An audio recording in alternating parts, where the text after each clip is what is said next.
Good day, I'm Caroline Brown-Thompson and this is your JIS News for Monday, March 31.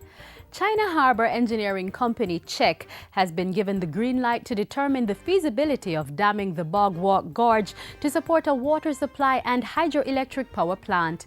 On Friday, CHEC signed a memorandum of understanding with the Ministry of Transport, Works and Housing to carry out the study.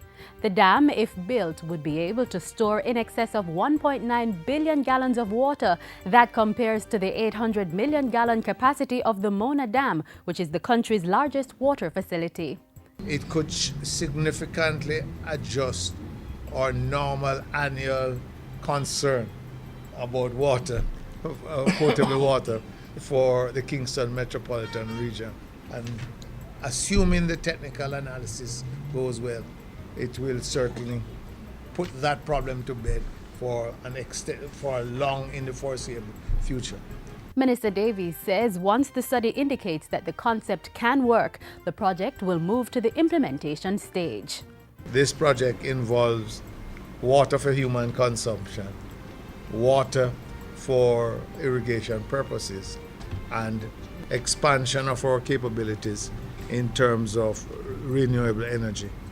CEO of the private sector organization of Jamaica, PSOJ, Dennis Chung, says the country should not be worried about the shortfall in the primary surplus balance in January. The Economic Program Oversight Committee, EPOC, recently reported that for the first time since government signed the 4-year extended fund facility with the International Monetary Fund, the primary balance fell short of the budgeted figure in January. The January 2014 primary balance of $67.5 billion was 2% short of the $69.6 billion budgeted. Speaking on JIS TV's Issues and Answers program, the PSOJ CEO said government had the resolve to meet the target at the end of the financial year, as well as pass the 4th IMF review test. I think they're going to meet it.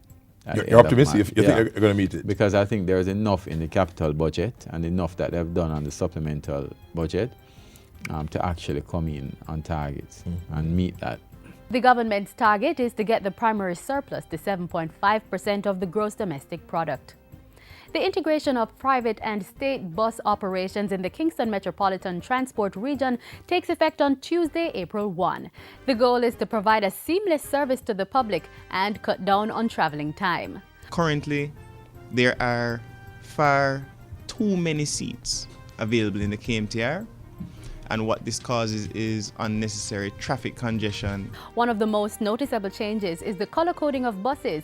As of April 8, all buses operating on routes sub-franchised by the Jamaica Urban Transit Company must bear the same yellow color as JUTC buses and have identifying stickers on the back and front windshields.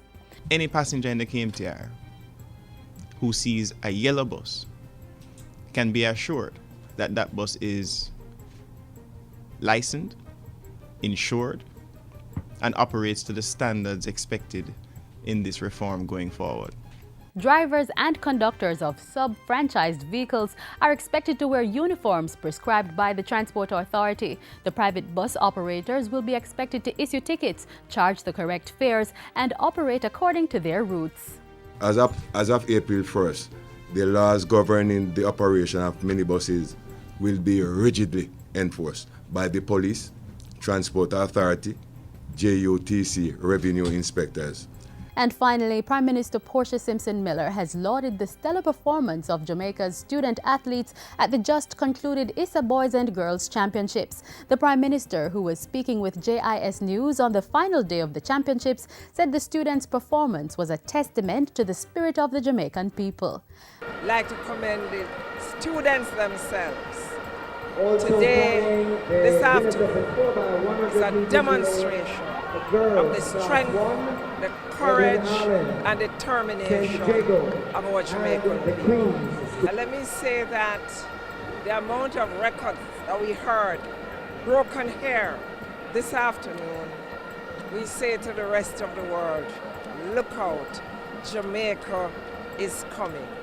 Minister Natalie Nita Headley also lauded the performances, even as she made it known that the government was carrying out major initiatives to support the development of student athletes. We want to ensure that there's going to be sustainability. And so as a government, we have passed a national sports policy here for Jamaica, which will guide the development of sports going forward for the next 10 years.